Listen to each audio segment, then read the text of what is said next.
Les lentilles convergentes sont utilisées dans plusieurs domaines. Par exemple, en astronomie avec le télescope qui nous permet d'observer les étoiles, en photographie, en optométrie, en biologie avec le microscope optique, en philatélie comme par exemple l'utilisation d'une loupe qui sert aux philatélistes, les collectionneurs de timbres.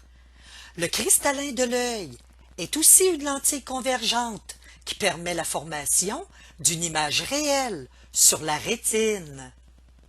On peut reconnaître facilement une lentille convergente juste par le toucher, car les bords sont minces et le centre est épais.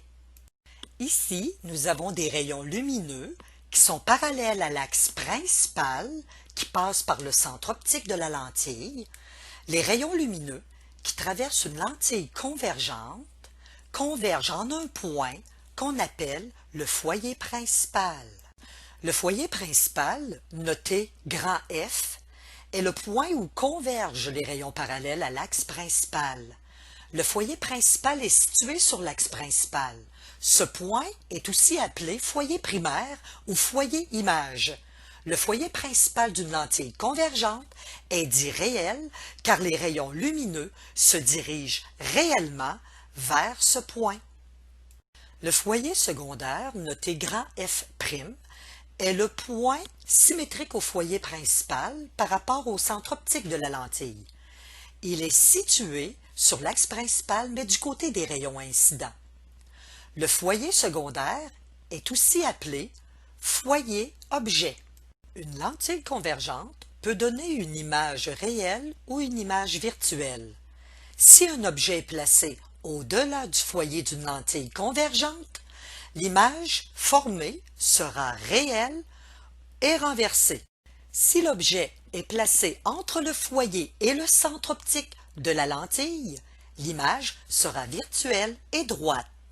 Les lentilles des lunettes qui corrigent la presbytie, c'est la difficulté à voir les objets de près, sont des lentilles convergentes. Une loupe est une lentille convergente. On l'appelle aussi une lentille biconvexe. Dans cette situation, on peut déplacer la loupe afin de trouver le foyer. À cet endroit, les rayons lumineux du soleil sont très concentrés. Une fois que nous avons trouvé le foyer, on peut voir un petit point lumineux. Il ne faut pas le regarder directement. En effet, on peut endommager ses yeux. On peut le regarder avec la caméra de son cellulaire. Comme les rayons du soleil sont très concentrés, il est donc possible d'allumer un feu. Le miroir courbe, qui se comporte comme une lentille convergente, est le miroir concave, qu'on appelle aussi miroir convergent. On peut faire un four solaire avec ce type de miroir afin de faire cuire des aliments. Il faut être très prudent avec les bouteilles en vitre jetées dans la nature, car celles-ci peuvent se comporter comme une lentille convergente et provoquer un incendie.